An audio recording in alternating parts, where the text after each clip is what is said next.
Hi, and welcome back to another episode of this podcast. I'm Yanis, one of your hosts, and today we will have a very special guest, Patrick Cameron. I hope I said that right. And he was one of the first people to actually show me and my family, and my mom, of course, as a former banker, what Bitcoin truly means and what crypto also means. And enjoy the show and have fun. Hi, and welcome back to another episode of Nomad Podcast. I'm Yanis, one of your hosts, and today I have Patrick Gemon. Did I say that right? Okay. Yeah. With me, which is just gonna tell us something about him, of course. So let's start with that. Yeah. Hello, my name is Patrick. As already stated, I'm in crypto, mainly Bitcoin, since the middle of 2016, and that was the time when one of my colleagues in work asked me about Ethereum and Bitcoin, how he can move money around without using banks, because he did some shady gray zone business, and the banks were not amused about that, and he needed alternatives. But he was not the guy who was technical in this stuff, and me neither. But he trusted me to know how to do it, and then I started to dig in this crypto world a little bit deeper, and then I started to understand what it is, what is behind all this, and that's when I had the aha effect, the moment where the eye opener, and then I started to going in this rabbit hole. And since then, I'm more or less in crypto. Okay. Was it hard at the time when you did that, or like explaining it to people? Because mostly when I do that, people are like, "Oh, it's a Ponzi scheme. Bitcoin is like, I don't know, something mad.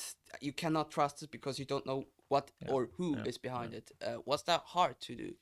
Well, the question is, what you mean by hard? Is it technically hard? Oh yes, it is very hard. It was very hard at this time. Mentally, it's even harder because that Mm. is also something people don't understand. If you invest, generally, it doesn't have to be a new technology, something else. Investing, you can lose money and you will lose money. You have to learn that you lose money, and that is the part of the game. And that's the point where most people then stop. They do it perhaps once, they lose, and they never do it again, and they only trust the fiat system. And perhaps I have to go a little bit back in time, and it was 2011 when I first heard about Bitcoin. And as an IT specialist at this time, I thought to myself, okay, I mean, hello, computer, you just can multiply everything. You can copy as many times as you want. You can produce infinite Bitcoin. What should that all about? Because I can just sell you one Bitcoin and I make thousands more. Mm. So I didn't understand, even if I was in the IT, and I should understand, because I did not inform myself. And this is the other problem, that people don't inform themselves. They don't go down the rabbit hole because it needs a lot of time. Especially, you ask, was it hard? And Mm. it was extremely hard. I mean, you have to have an IT background more or less.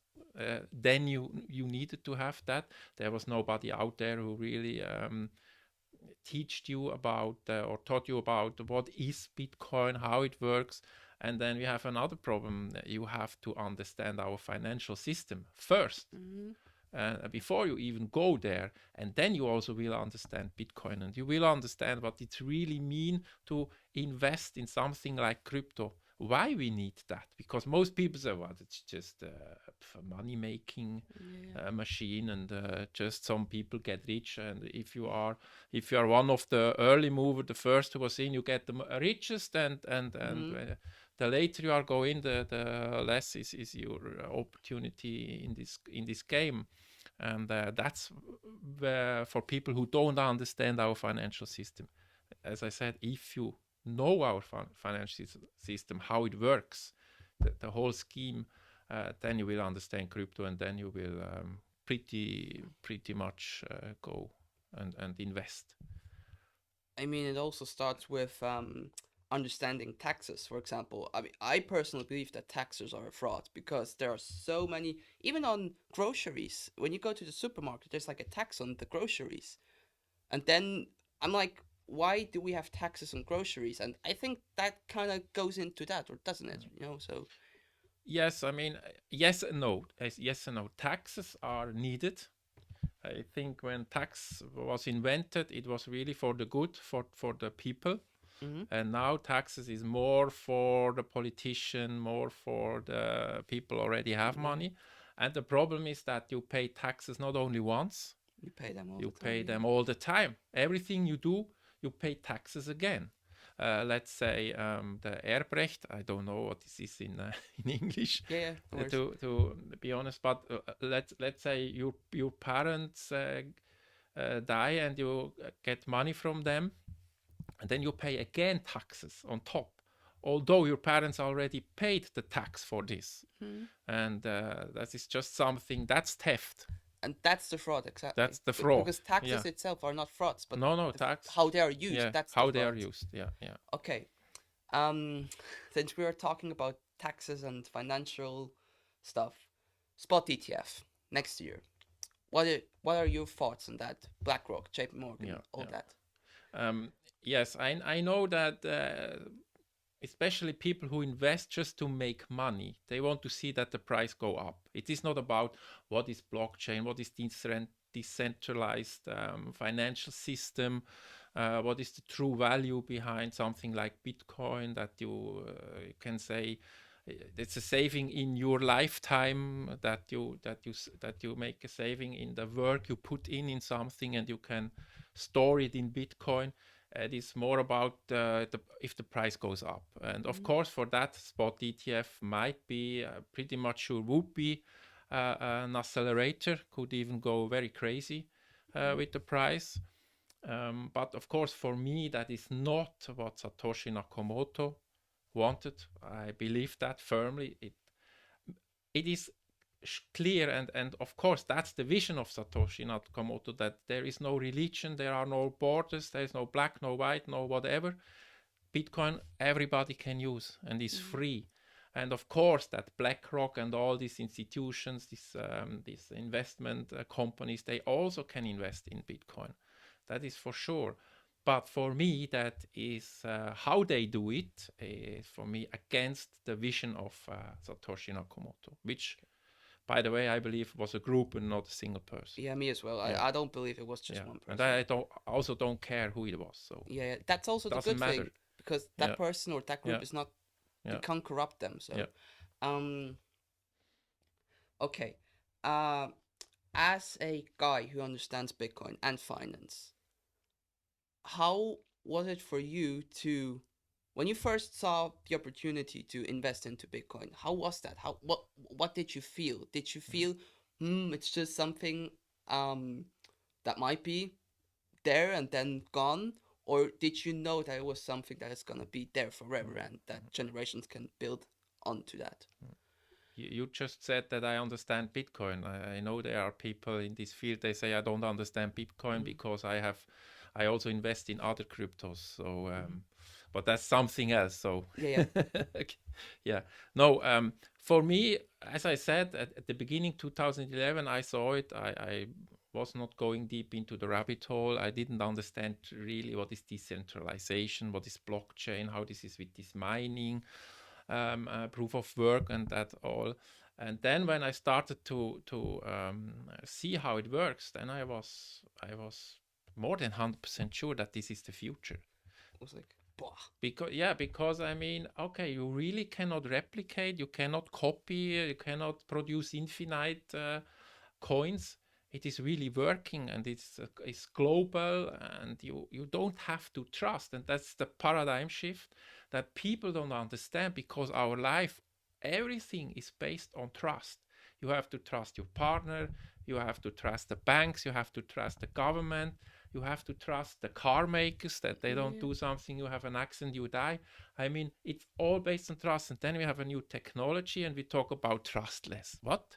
We don't trust, we don't need to trust. For the most people, that is it's not working. You are I don't know, you come from another planet or something. And that is the big invention there, that you don't have to trust.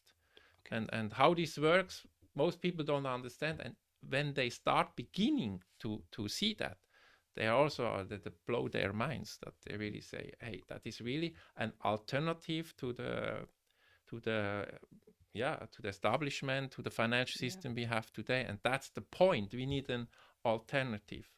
That is, yeah. But also there, when you say I'm against the establishment, they always assume that Bitcoin is for for changing the whole system. When I tell my friends about Bitcoin, they are like, "Oh, come on, just stop it because you want to get rid of the banks." I'm like, "No, I don't want to get rid of the banks. I'm just saying I want the world to accept Bitcoin Mm. because Bitcoin can bring us freedom, especially me as Mm. part of the younger generation." Um, and that's always quite interesting because then, as I said, you want to get rid of the banks. I'm like, no, I don't want that. And what you just said, that's like the number one thing I have, Mm. like with people when I talk about Bitcoin. So also, yeah, which brings me to another question. Politically, Bitcoin, I believe it should be neutral. What are your thoughts on that? Should it be neutral? Should it be for everyone, truly? Yeah, absolutely. That's the only thing how it works, and it should nobody in this world have the power over it. And I know that is also something I criticize about the spot ETF, but Mm-hmm. it is still quite hard to manage your own keys, so that you are the owner, only you are the owner of your Bitcoin, crypto, whatever. So the ETF will work because institutions will come in. They don't know. They perhaps they know, but they cannot legally even hold their own Bitcoins. And the problem is that through this ETF, it could get some kind of centralization. Because then, let's say, when we look, who is the custodian for all these ETFs? More or less only Coinbase. That is a central entity, centralized. And then I get always the argument, yeah, but you cannot centralize the network. If they do it like that, we just do a fork. But the problem is then, what is then the real Bitcoin? Mm-hmm. And there's another problem of the ETF. There is clearly in the documents that BlackRock or all the others decide what is the true Bitcoin after a hard fork, for example. And yes, it is for everyone. So it is also for BlackRock, also for Coinbase, for you and me. Mm-hmm. That is for sure. But that is, we go back to the people. If the people trust this ETF and go in masses, and the prices shoot up, then I say everybody has a price. Even the hardcore hodler will at some point sell. And where we have to go is we don't need to sell anymore, Mm-hmm. because sell means we convert our crypto in fiat. Mm-hmm. And that's where we don't want to go. Then it's not an alternative anymore. Yeah. That's not an alternative anymore. That's the problem. Only if we pay everything with crypto, Bitcoin, our house, our car, our mortgage, our whatever Food. we have, food, whatever, then we are truly there. Mm-hmm. And I think then it starts working. Yeah, which also it brings me back to this, like how to teach, especially children, what Bitcoin is. I, I mean, people, our phones. When there are certain games where you can earn Bitcoin through gaming, Mhm. sats, and I'm like, that's a perfect start to, Yes. especially also teach children. Um, but yeah, that's like a other topic. So one more question. I think it's gonna be the last. I hope. um, when you I remember this perfectly in my head. When you went to our house in Bern in Switzerland and you explained the blockchain technology to my mom, you used toilet paper. Mm. And I always wanted to ask that. Why did you use toilet paper? What was your thoughts behind it? Well, first of all, it was not my idea. It was a guy who explained it. I think he even did it in a jungle. I thought, what is this guy doing there? He is some kind in. I guess he was in Costa Rica, Mm-hmm. and he had a house there built. He was quite a crazy guy. So and then he had there a toilet paper, and he started to explain blockchain. And for me, that was the absolute best, simplest explanation ever. And that's when I also used that. Also, it's not credit to me; it's credit to the guy. I don't even know his name anymore. But that was so simple and so easy. And really, everybody understand when you do it with the toilet paper that you have a beginning, the Genesis block, and you just have to imagine that the toilet paper has no end. As long as the network is running, there is no end of the toilet. But we have a beginning. That was the Genesis block who Satoshi Nakamoto mined. Okay. So, I hope you kind of like this question. Madame Christine Lagarde, the head of the European Central Bank or whatever it's called. Thoughts on her? Yeah. Well, what can I say? I mean, that is, I will not say it's our enemy. Absolutely not. She has just a job she does, and yeah, I mean, I always thought that the people who does criminal activities are behind bars, but I think it depends which size you do it. If you steal $1,000, euros, whatever, then you get in big trouble. But perhaps if you launder hundreds of millions, then that is a very good thing, and you get a better job. I don't know. It looks like so that. people's moral of the story: do it like the big guys. If you do something shady, you have to do it with proper money. Yeah. So. Yeah. So in the billions or more, everything else is not not worth it. Not worth it. Okay. Well, I want to thank you, Patrick, for being our second guest of the second episode of our show. And I want to thank you, the viewers, for, of course, watching and listening to our podcast. And make sure to check out Patrick's YouTube, right? You have a YouTube channel, if that's correct. Yeah. And make sure to check out this episode in the German version we recorded. And I hope you have a great day and a great time. So see you soon, and thank you for listening and watching. Bye bye. Bye bye.